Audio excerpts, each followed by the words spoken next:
there is a topic I want to get to, which I understand because you are in that market. You know, you have the insights on that. And I also understand podcast again, because everyone's going to get off about that too. That's what I'm saying. I'm just trying to add this disclaimer. We are not a Leafs podcast. We're not trying to be a Leafs podcast. CJ just happens to work in Toronto, and the Leafs goaltending situation happens to be in the spotlight right now. So we're going to spend a few minutes on it. Well, I mean, look, they're one of the top teams in the league, and in the last week, they've won a game 10-7 and lost a game 5-1 to Buffalo. So, I mean, just that mix alone, you know, it's notable. Only in Toronto could this be in Toronto. Good Lord. At this point, I'm just watching LFRs, just wondering, when is Steve literally just going to put on clown makeup or Joker makeup just turn into the Joker? Because what's going on in Toronto right now between Jack Campbell and Peter Mrazek is absolutely ridiculous. Like they've just turned into shells of themselves. Like the goaltending's bad. Oh, it's been bad, like sub 900 bad since January 1st, you know, for over 2 months now. Again, on a team that's winning. But, you know, it helps when you score as much as the Leafs scored. You can let in 7 and still win the game in regulation, as the Leafs did in Detroit last weekend. Someone mentioned to me, Jim Ralph, who does the color commentary for the Leafs radio broadcast, that the Leafs played 3 games against Detroit this year. Detroit scored 15 goals and lost all 3 games in regulation. So that's difficult to do. I mean, since the 1980s, that might have been normal, but, you know, we're a long way beyond the 80s. Yeah, look, it's a fascinating situation. I think they're 2 distinct things, even though they're 2 goaltenders giving similarly unpredictable performances. But, you know, Jack Campbell was unbelievable for half a season and has just lost it. And, you know, it's acknowledged that it's a mental thing as much as anything. And, you know, sympathetic to that, but man, that scares you, I think, if you're a fan of the team. And then in, you know, Peter Mrazek's case, he just hasn't played very much. And so it's hard, you know, it doesn't look good against Buffalo. You know, I'm not really, it's not, for me, I can't hang that all on him. It was not a very good game for the team.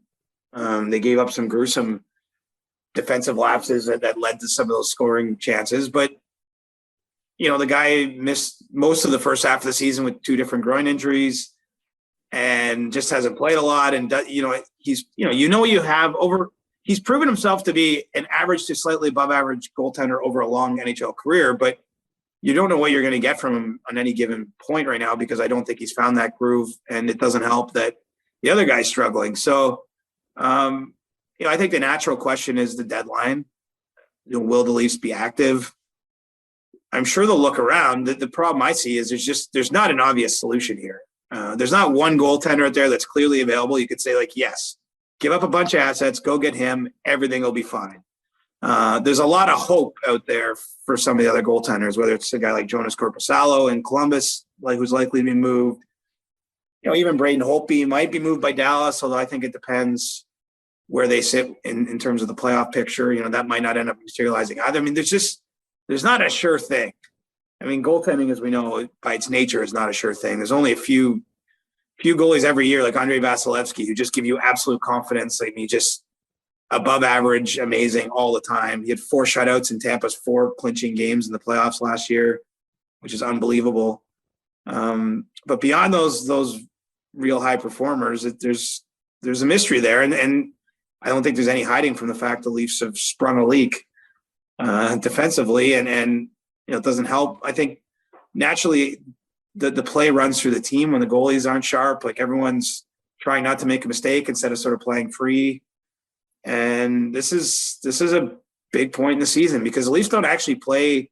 They've got a run here of games against sort of non-playoff teams, so you're not going to see them against top competition much before March 21st. You know, when management has to make its final decision what the roster is going to look like, you know, for the playoffs. And that difficult decision with so much riding on this year, just the idea, because, you know, the Leafs, again, have been an elite team in pretty much every way you measure that, everywhere else. But, you know, it could all be upended by goaltending if they don't get this sorted out. Joseph Woll, any other options in-house that could work as stopgaps? Eric Kallgren, they have, you know, he's down in the American Hockey League. He actually won a Swedish league title last year and then signed as a free agent. All of those, we would, if it comes to playing one of those two guys, though, we're talking Hail Mary territory. Like, yes, that's like going to Jordan Binnington back when the Blues went to him in that 2018-19 season when he started the year as their fifth goalie and just, caught fire and won a Stanley Cup, and he's been in the NHL ever since. I guess that could play out, but it's not. I wouldn't label either of those as high percentages at this point in time. I don't know. Maybe you look to someone like James Reimer, in San Jose.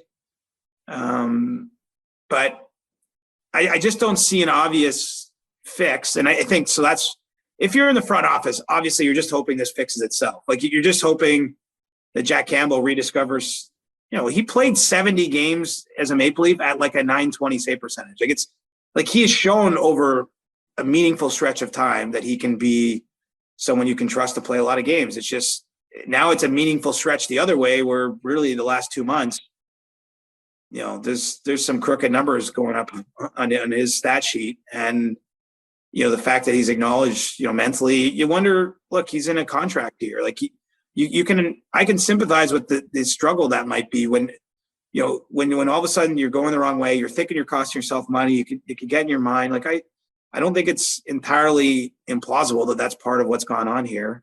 Jack hasn't told me that himself, but he did acknowledge in Vegas. I had a chance to talk to him on the All-Star weekend that it's been on his mind, the contract and some of that uncertainty. And so, I mean, this is why we watch sports, right? It's like a constant sort of soap opera, if you will. I don't know how, like, I can't imagine it continues this poorly for this long. But you never know. And the longer it continues as we get up to the 21st of March, I do think it puts more pressure on trying to find some kind of solution out there to turn the tide. James Reimer, you mentioned that name, James Reimer. We all know someone who would be very excited to dust off his $60 James Reimer action figure or doll. I would be very excited about that. And that's our good buddy, Steve Dangle. So that was like a little Easter egg in this episode for Steve Dangle, just to like perk up his ears, I look back at that clip. I don't know if you've seen that like old episode, I think for like 3 years ago, where like basically Adam and Jesse are shaming him for spending $60 on that doll. That is one of the funniest things I've ever seen.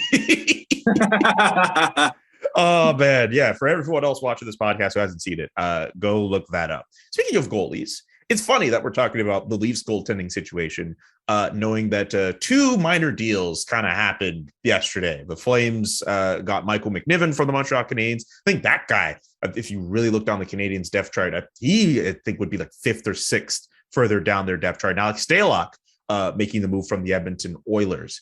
And both those deals, I think, for future considerations I'm just going to put my tinfoil hat on here.